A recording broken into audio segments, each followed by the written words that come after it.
dunia adalah perhiasan, dan sebaik-baik perhiasan itu adalah wanita yang solehah. Jadi bulannya ay, binian itu termasuk perhiasan dunia. Tanpa perempuan maka dunia tidak ada artinya. Kalian tidak akan mendapatkan cinta dan bahagia.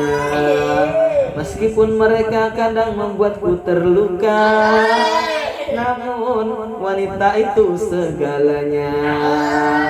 Tanpa dia kita tidak akan ada di dunia. Masya Allah. Astagfirullahaladzim, astagfirullahaladzim, alladzi la ilaha illa huwa al-qayyum wa atubu ilaih. Al-Fatihah tabina al-qabul wa tamim min kulli sulam amalan salih salam zahiran abadinan fi din wa dunya wal akhirah datan kulli syarri jamilatan min kulli khairin lana wa li walidina li auladina wa li masyayikhina li masyayikhina wa muslimin qadra dilana si Muhammad Arsyad al-Banjir si Muhammad Zaini bin Abdul Wahid si Ahmad Bustani bin Asnawi wa syekhuna Guru Syarwani Abdan Bangina syekhuna Guru Kasful Anwar Bangina syekhuna Qalun Bangkalan syekhuna Samsul Arif syekhuna Samsul Arifin wa syekhuna ila ruhil jasad Qais Hashim wa syekhuna Al-Habib Habib Alwi bin Hasan Bagil wa syekhuna Al-Habib Qadir bin Habib Tuhab Bagil wajidina Al-Habib Usman Baraga wajidina Asfarani bin Anji Harmain wajidina Yahya bin Adim. Al-Fatihah. A'udzu billahi minasyaitonir rajim. Bismillahirrahmanirrahim. Alhamdulillahi maliki yawmiddin. Iyyaka nasta'in. Ihdinas siratal mustaqim. Siratal ladzina an'amta 'alaihim ghairil maghdubi 'alaihim waladdallin. Amin. Wa khususan ila Syekh Wasih Abdullah Wasih Muhammad Nasirin Wasih Muhammad Marzuki. Al-Fatihah. Alhamdulillahirabbil alamin arrahmanir rahim maliki yawmiddin iyyaka nasta'in siratal ladzina an'amta 'alaihim ghairil maghdubi 'alaihim waladdallin. Bismillahirrahmanirrahim. Semalam sudah kita belajar tentang anjuran di dalam menuntut ilmu dan belajar ilmu dan apa-apa yang kelebihan daripada ilmu. Hari ini kita masuk ke dalam bab bersuci, yang artinya bersuci adalah membersihkan diri daripada hadas dan najis. Kitabut Thaharah. Adapun ini adalah kitab bersuci.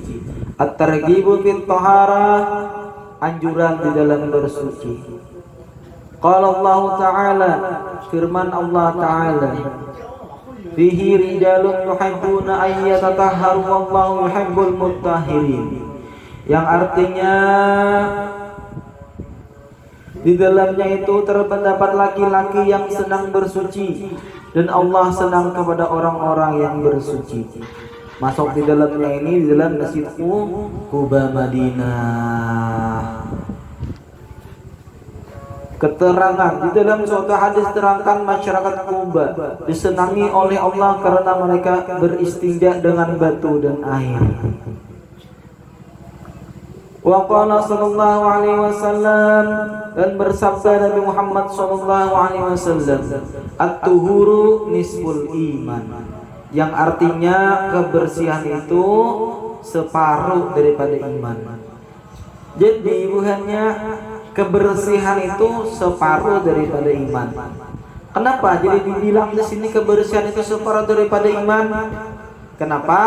Setiap mau sembahyang harus bersuci. Setiap habis junub harus bersuci. Setiap habis daripada haid harus bersuci. Setiap habis apa lagi? Macam-macam Pokoknya setiap yang mendatangkan hadas besar itu wajib bersuci.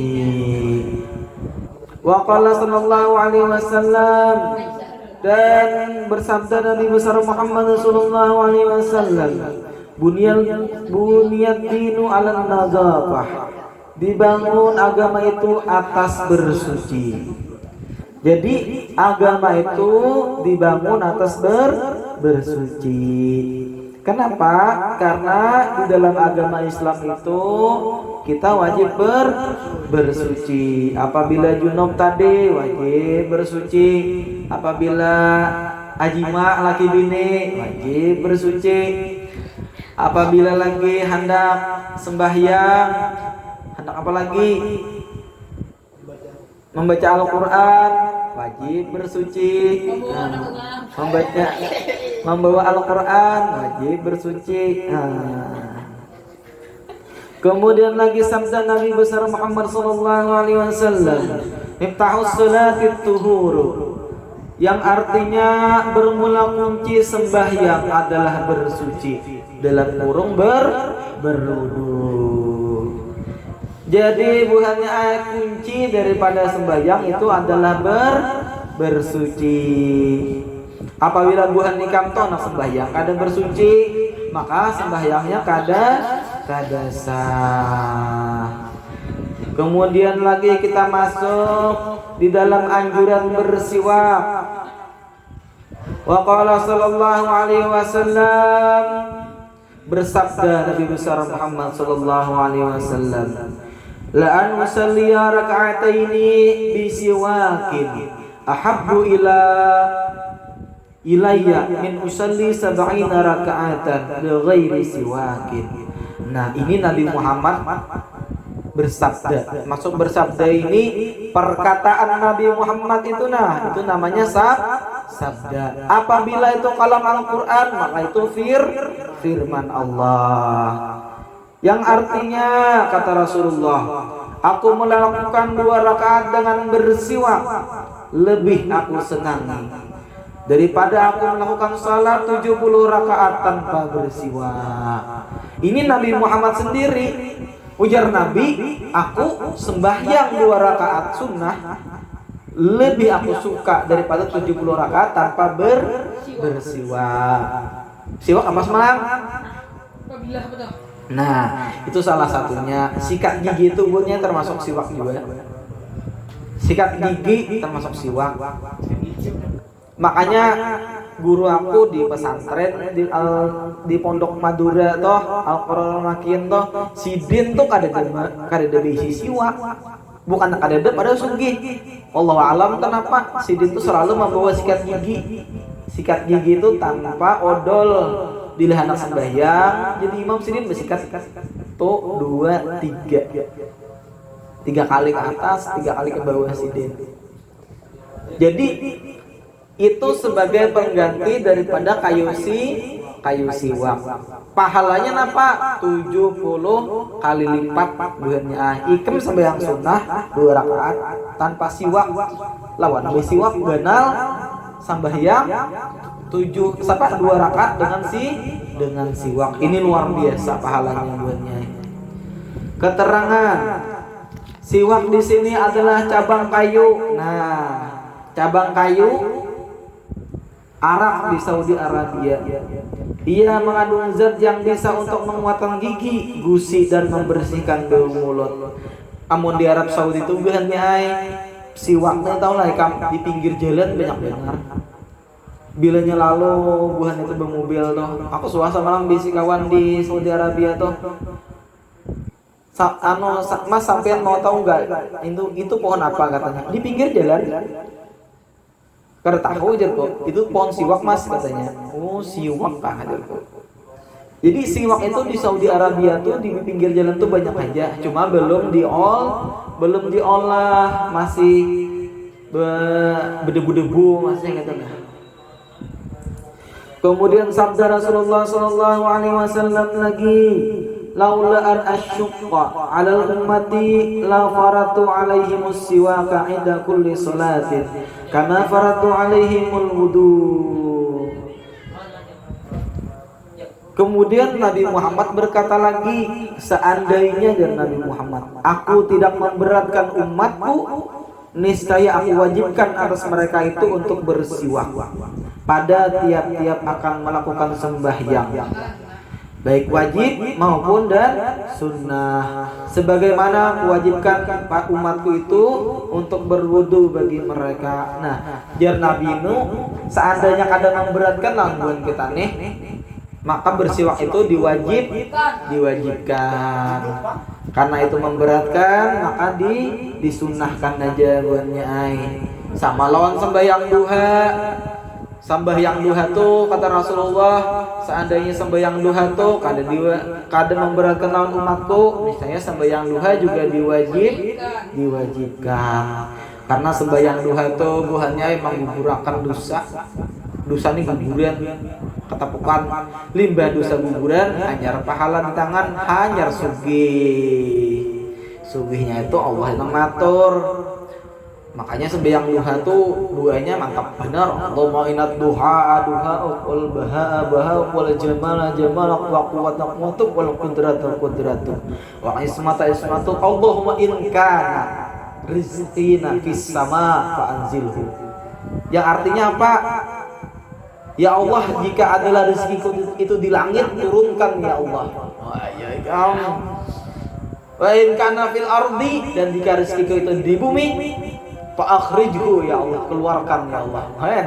Memaksa benar lawan Tuhan nih. Ikan yang duha nih, doanya tuh mantap.